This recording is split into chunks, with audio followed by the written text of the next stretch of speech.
Señor,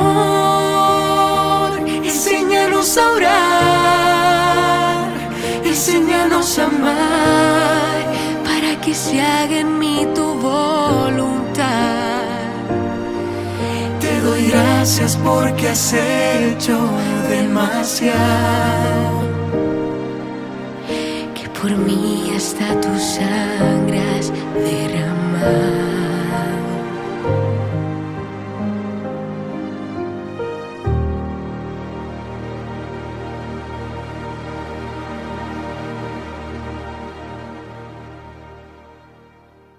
Mis queridos peregrinos, muy buenos días. Miren ahora dónde estamos, cambiamos totalmente de ambiente y de panorama. Estamos con una familia en un pueblo cercano a Magdala. Se lo voy a mostrar aquí en mi supermapa tecnológico, que aquí está el mar de Galilea, aquí está Magdala y estamos por aquí, más o menos por aquí, en un pueblo que aquí este nombre es antiguo. Actualmente se llama Magar. Es un pueblo muy cercano a nosotros, entre comillas, no solo geográficamente, sino que muchos de nuestros empleados en Magdala vienen de este pueblo y son musulmanes o son drusos o son cristianos. Entonces tenemos una mezcla muy interesante de gente y hemos venido hoy a Magar, donde vamos a ver un capítulo interesantísimo de nuestra catequesis, que es la transmisión de la vida de oración a través de la gente. Vamos a hablar de los santos, de los místicos, de la vida de la iglesia a través de la catequesis, de la enseñanza de las familias, cómo las familias transmiten la fe, la enseñanza de los sacerdotes, de los religiosos y religiosas, etcétera. Todos esos agentes de la vida de oración, que es el día a día de la iglesia y que aquí lo podemos ver maravillosamente. Esta familia son palestinos, son árabes, israelíes, y está la abuela muy linda que tuvo 10 hijos, y está este hijo que tiene 6 hijos, y todos con nombres muy lindos, cristianos, con toda razón. Y aquí vamos a tener un momento de oración, luego vamos a ir a la parroquia, vamos a ver la misa de la parroquia en árabe, espero que entiendan algo, yo no entiendo nada. Y así la tradición viva de la iglesia en las personas y en las actividades donde se transmite la oración.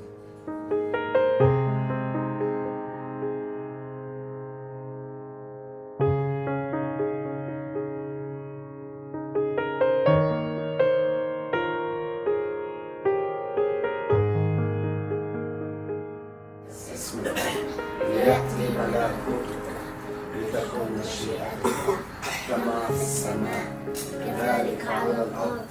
أعطنا خبزنا كفافنا يومنا واغفر لنا خطايانا السامرين يا ولد الله صل لأجلنا نحن الخطأ الآن وفي ساعة موتنا. اسمع صلاتي واستجيب في وقت ضيقي بعثت عن النجاة فجئت إليك قائلا يا رب العلا اسمع صلاتي واستجيب دعائي.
Mis queridos peregrinos, cuando hablamos de maestros de oración, como dije antes, hablamos de maestros en sentido muy amplio.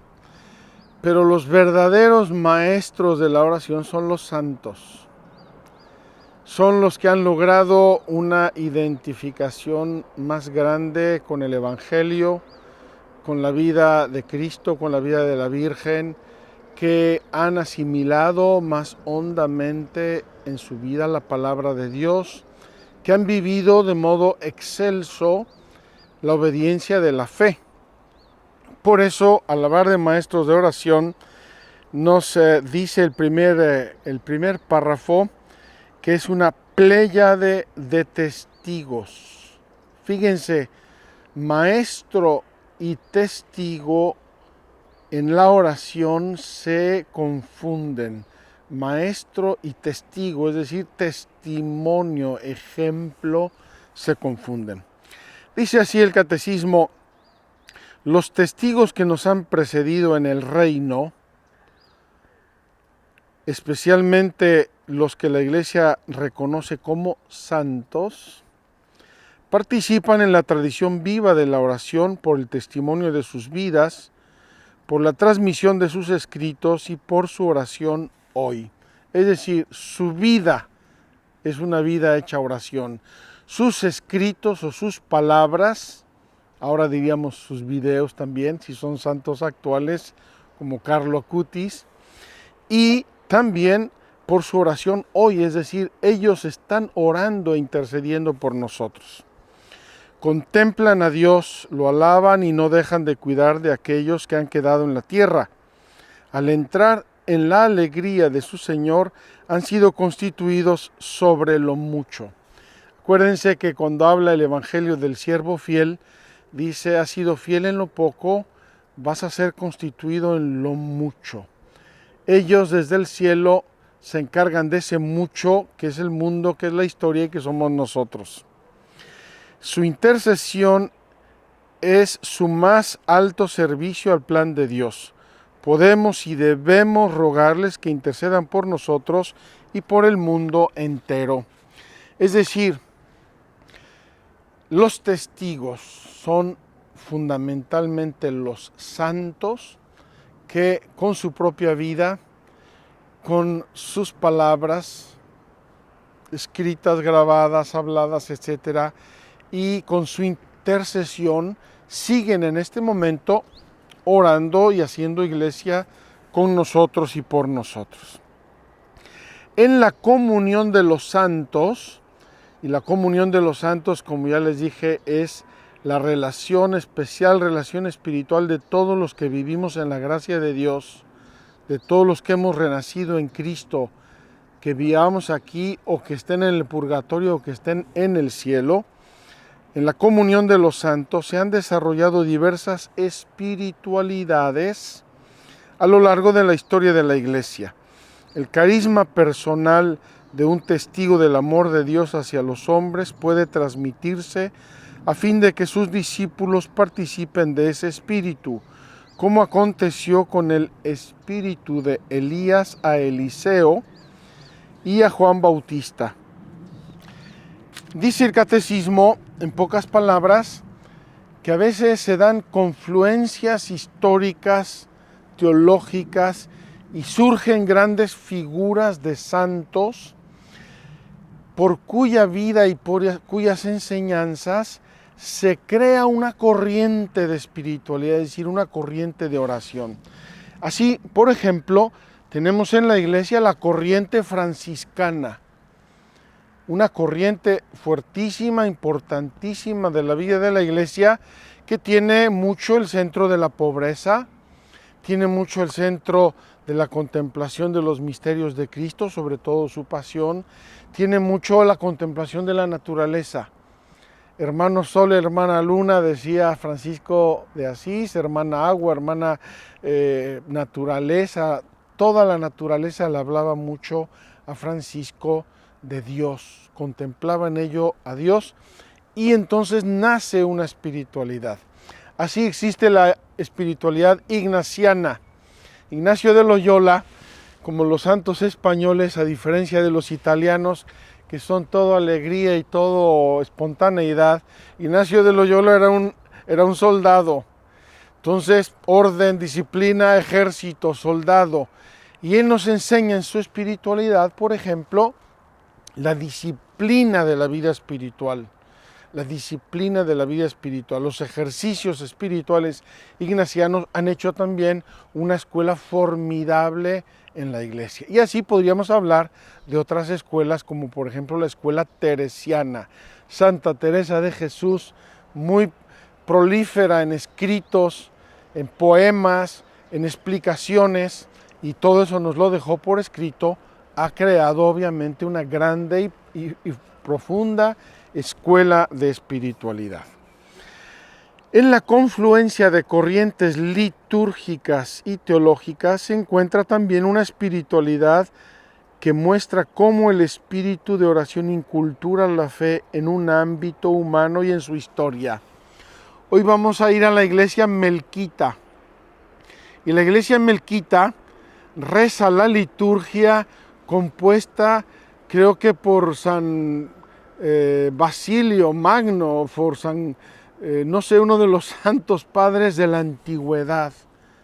Fíjense, hace 1500 años este padre compone una liturgia y se sigue rezando el día de hoy. Ese modo de orar se transmite de generación en generación hasta nosotros. Las diversas espiritualidades cristianas participan en la tradición viva de la oración y son guías indispensables para los fieles. En su rica diversidad reflejan la pura y única luz del Espíritu Santo. A veces la luz natural pasa a través de un cristal y se convierte en rayos de colores. Así pasa con la luz del Espíritu Santo, que a través de la historia de la humanidad y sobre todo de las vidas de los santos va generando espiritualidades diversas que en su conjunto ayudan a los seres humanos a ser mejores cristianos, por lo tanto a orar, entre otras cosas. ¿Quiénes son los servidores de la oración? Dice aquí el catecismo, servidores de la oración. Nos va a hablar de 1, 2, 3, 4, 5, 6 servidores y luego vamos a hablar de los lugares de la oración, los servidores de la oración. El primer y gran servidor de la oración o maestro de oración es la familia cristiana. Queridos peregrinos, ya les he contado muchas cosas y tendría todavía que contarles muchas más de mi propia familia. Cómo nos enseñaba mi mamá de pequeños, angelito de mi guarda, mi dulce compañía. O nos enseñaba a tirarle besitos a la Virgen, a Papá Dios. Y después, a final de año, hacíamos una letanía de los santos por toda mi casa, dando vueltas con una campanita que nos peleábamos por ver quién la tocaba y un cirio encendido. O cuando había una necesidad especial, el cirio pascual en mi casa se encendía. La familia cristiana, basada y centrada en el sacramento del matrimonio, que es una fuente de gracia para los esposos y para sus hijos, esa familia cristiana enciende en los hijos la llama, la pequeña llama de oración que crecerá durante el tiempo. Eso que uno aprende en la familia te da el sentido de pertenencia a la iglesia. Un niño, un joven, un adolescente no lo puede tener, no lo puede inventar. lo recibe de la familia, como recibe el sentido de pertenencia a su país, a su cultura, a su lengua, a su historia. Segundo, los ministros ordenados, es decir, los sacerdotes, obispos y diáconos, tienen que ser con su vida y con su testimonio y su trabajo ejemplos y servidores de la oración. ¿Por qué? Porque llevan a sus hermanos a la vivencia de la liturgia, a hacer retiros, a la práctica profunda, meditativa de los sacramentos, etc. Tercero, los religiosos. Ya estuvimos hace días con los benedictinos, hoy vamos a ver a unas monjas muy lindas que trabajan en Magar, y así en la iglesia hay toda una constelación de vida religiosa, masculina y femenina, que dedican grandes horas y grandes tiempos de su vida a la oración y que encarnan con su propia vida y su propia experiencia una espiritualidad, la espiritualidad salesiana, la espiritualidad rosminiana, la espiritualidad carmelitana, etc. El pasado verano fuimos de vacaciones a Suiza. Y en Suiza visitamos una zona donde están las grandes abadías benedictinas. Esas abadías benedictinas preceden el estado actual de Suiza. Son del año 700, 800, 900. Y en torno a estas abadías se crearon las primeras grandes comunidades cristianas en Europa y la cultura cristiana. De ahí surgieron las catedrales, los monasterios e infinidad de cosas que los monjes enseñaron y transmitieron, sobre todo con su vida. La catequesis ya no es una persona, es una actividad. La catequesis, el enseñar a los niños las verdades fundamentales de la fe, las oraciones del cristiano. Yo recuerdo cuando era niño, tenía yo 5 añitos y íbamos a hacer la primera comunión el 11 de febrero. Pero llegaron las vacaciones de Navidad y entonces íbamos de vacaciones al rancho del abuelo. Y mi mamá encomendó muchísimo a la tía solterona, la tía Lupe, que nos enseñara la salve en las vacaciones, porque era una de las oraciones que nos faltaban por aprender, la salve.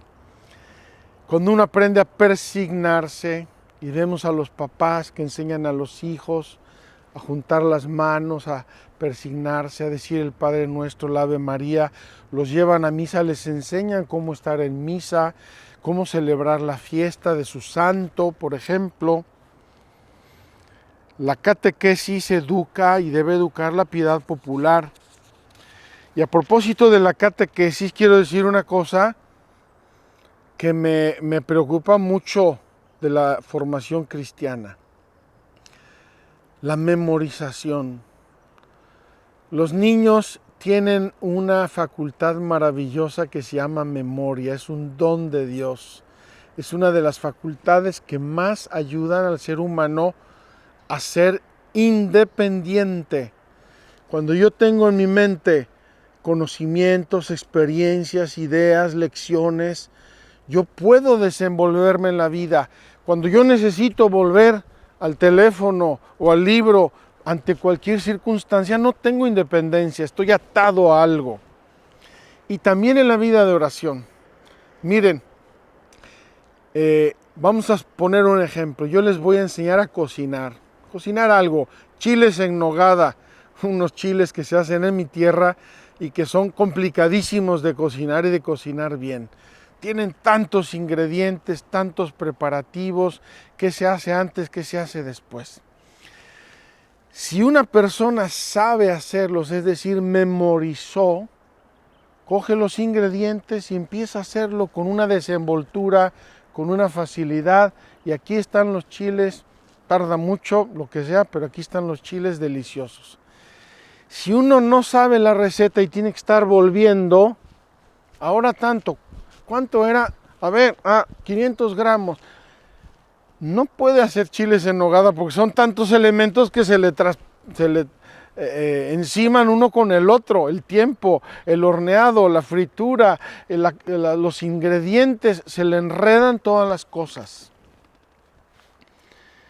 Es verdad que el memorizar por memorizar no tiene sentido, pero yo memorizo y voy entendiendo, yo memorizo y me explican, yo memorizo y me van, lo voy viviendo, lo voy asimilando en la vida. ¿Cuántas veces hasta ahora de grande y de sacerdote yo tengo que volver a las cosas sencillas que aprendí en el catecismo de niño a los 5 años para cosas de mi vida cristiana, para explicar algo a los fieles? Si no lo supiera de memoria, no lo podría enseñar. La catequesis de las familias, las catequesis de las parroquias, de los colegios, de los conventos. Luego están los grupos o escuelas de oración que en nuestros últimos 20, 30, 40 años se identifican también con movimientos religiosos.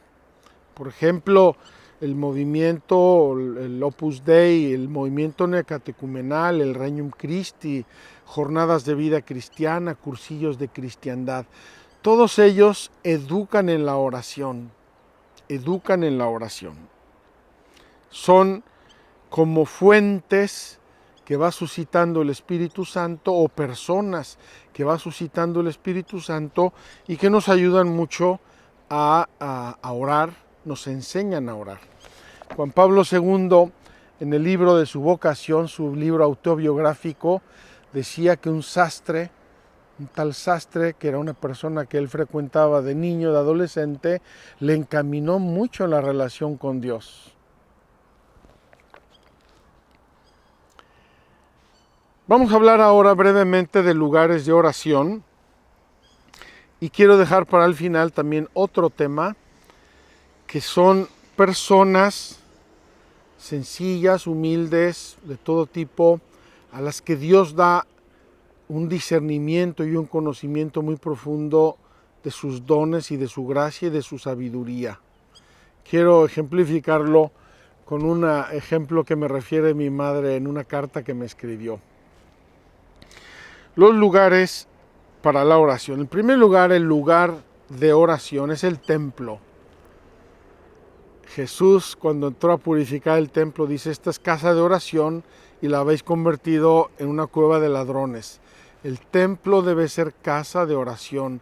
El ambiente del templo, la construcción del templo, la iluminación, el sonido, todo en un templo debe ser una ayuda y un fomento del recogimiento y del sentido piadoso, religioso de la gente. Por eso se debe cuidar el ambiente de un templo. Ahí se reserva el Santísimo Sacramento, ahí hay imágenes sagradas. En la oración personal, la Iglesia sugiere, y la tradición y el sentido común, tener un rinconcito donde orar en tu casa. ¿En cuántas casas? Yo conozco muchísimas.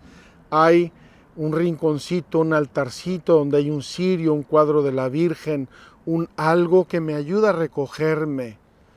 Normalmente no es en el sitio más público porque ahí es imposible recogerse. Hace poco visité a un queridísimo amigo y me llevó a su habitación, me pasó por el baño y me metió al desvestidor. En el desvestidor había montado un pequeño oratorio porque dice: es el único lugar donde nadie me va a molestar y donde puedo orar con tranquilidad. En algunas regiones, como Suiza, ya lo mencioné, y en muchas otras regiones del mundo existen santuarios o monasterios. Hay unos que son gigantes: Guadalupe, Lourdes, el Padre Pío. Hay muchos santuarios, Medjugorje. Hay muchos santuarios y lugares que ayudan a la oración. Han creado toda una tradición, un modo de orar, un ambiente, incluso instituciones que ayudan y acompañan en la oración. Y finalmente las peregrinaciones. Nosotros vivimos en Tierra Santa en un ambiente de peregrinaciones cristianas y aquí ha habido peregrinaciones desde tiempo inmemorial. La peregrinación es un momento fuerte de oración, porque uno se aparta de la vida habitual, de la vida ordinaria, porque uno va al encuentro de personas o de lugares o de hechos santos, porque uno también en la peregrinación recuerda que está de paso por este mundo y eso nos ayuda a aligerarnos de pesos y nos ayuda a considerar la fugacidad de nuestra vida y cómo debemos vivir con la vida la mirada puesta siempre en Dios. Un día fui a Nápoles hace muchos años. Llegué al aeropuerto, cogí un taxi y le dije al taxista, oye, llévame a la iglesia de San Ignacio. Tenía yo una cita ahí. Y en el camino este taxista simpático napolitano, muy dicharachero como buen napolitano, me dice, no sé a qué vaya usted a la iglesia de San Ignacio, pero si quiere hablar con Dios en Nápoles, tiene que ir a la iglesia de Santa Clara. Y si va a las 6 de la mañana, mejor, porque no hay nadie. La iglesia de Santa Clara de Nápoles es una iglesia gótica, espectacularmente bella, preciosa. Y decía el napolitano taxista, si quiere hablar con Dios, solamente en la iglesia de Santa Clara. Quiero hablar ahora de una experiencia que me refiere mi madre en este escrito, en esta carta preciosa que me dejó con motivo de mi ordenación sacerdotal. Dice mi madre, refiriéndose a una tía, la tía Virginia, le decíamos de cariño Virginita, la tía Virginita. Yo iba de niño pequeño con mi madre a ver a la tía Virginita. Vivía en las afueras de la ciudad en una granja avícola. Y llegábamos pequeños y mi mamá nos decía, váyanse a jugar al patio. Nos íbamos a jugar, normalmente mi hermano Gerardo y yo, mientras mi mamá conversaba con la tía Virginita. Yo creo que la tía Virginita era para mi mamá una especie de directora espiritual. Íbamos con cierta frecuencia, lo recuerdo bien, fue muchas veces, pero aquí mi madre, después de muchos años, ya muerta la tía Virginita, me escribe lo siguiente. La tía Virginita, está hablando mi madre de las gracias que Dios le dio en su vida. Qué envergadura de mujer, sola, pobre, ignorante de las cosas fútiles, pero llena hasta los bordes del amor de Dios, del total abandono de la confianza, del deber hasta el heroísmo. Qué ejemplos tan bellos puso Dios en mi camino. En pocas líneas, mi madre describe a una mujer de una profundidad, de una sabiduría y de una humildad gigantes. La iglesia de Dios está constelada de hombres y mujeres como la tía Virginita. Gente que consuela a los demás, gente que les sirve de apoyo, gente que les sirve de guía, gente que les sirve de consejo, gente que les sirve de director espiritual. Pregúntate, querido peregrino, preguntémonos, ¿no querrá Dios que yo ayude a otros a orar? ¿No querrá Dios que yo ayude a otros con mi consejo, con mi ayuda, con mi compañía, con mi consuelo? Frecuentemente las lecciones más grandes en la vida de oración no se reciben en las universidades pontificias. Se reciben en un coloquio pequeño, sencillo, humilde, con una persona santa, con una persona donde Dios está haciendo trabajos maravillosos y donde el Espíritu Santo se refleja y se transmite abundantemente a las almas. En la oración, como en todas las cosas de este mundo, lo más importante para aprender es buscarse un buen maestro. Un maestro escrito, un maestro escuchado, un maestro personal, un buen maestro. Si yo tengo un buen maestro, él sabrá hacerme un buen discípulo. Si yo no tengo un buen maestro, me va a jalonear, me va a dejar cansado, extenuado, seco y sin ganas de seguir adelante. Vamos a pedir a Dios que suscite buenos maestros de oración, santos maestros de oración, enamorados de Dios, llenos del Espíritu Santo, del don de sabiduría, de la pobreza y la humildad necesaria para que nuestro mundo esté constelado de esta pléyade de testigos de oración. Seguiremos mañana, primero Dios, queridos hermanos. Cuídense, 29 de febrero, nos vemos dentro de 4 años, si Dios quiere.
postrando mis rodillas a tus pies, estarías cuando te necesitará. Me contó de aquella paz en tu presencia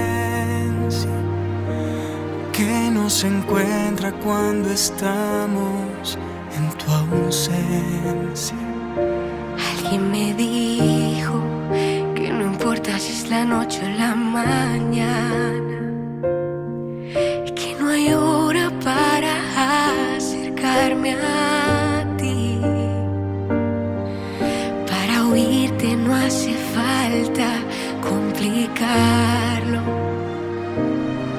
solo abrir mi corazón hasta escucharlo. Señor,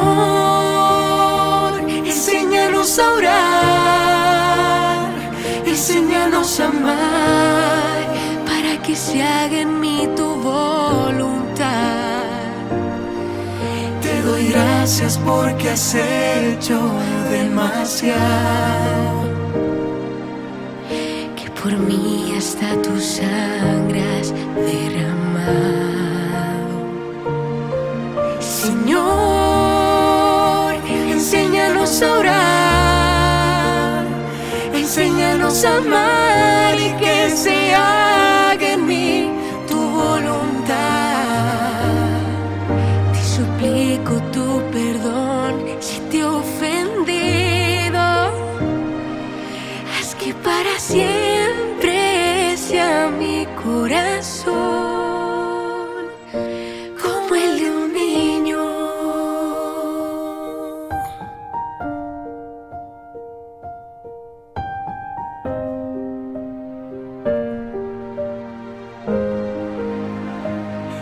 Alguien me dijo que eligiera de tu vida algún misterio, que lo humano también puedo meditarlo. Imaginarte cuando tú estabas jugando, o cuando algo a ti te estaba lastimando.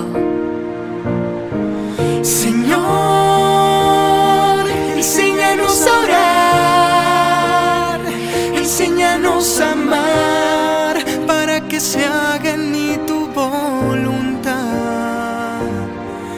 Te doy gracias porque has hecho demasiado, que por mí hasta tu sangre has derramado. Señor, enséñanos a orar, enséñanos a amar y que se haga en mí tu voluntad. Te suplico tu perdón si te he ofendido. Haz que para siempre sea mi corazón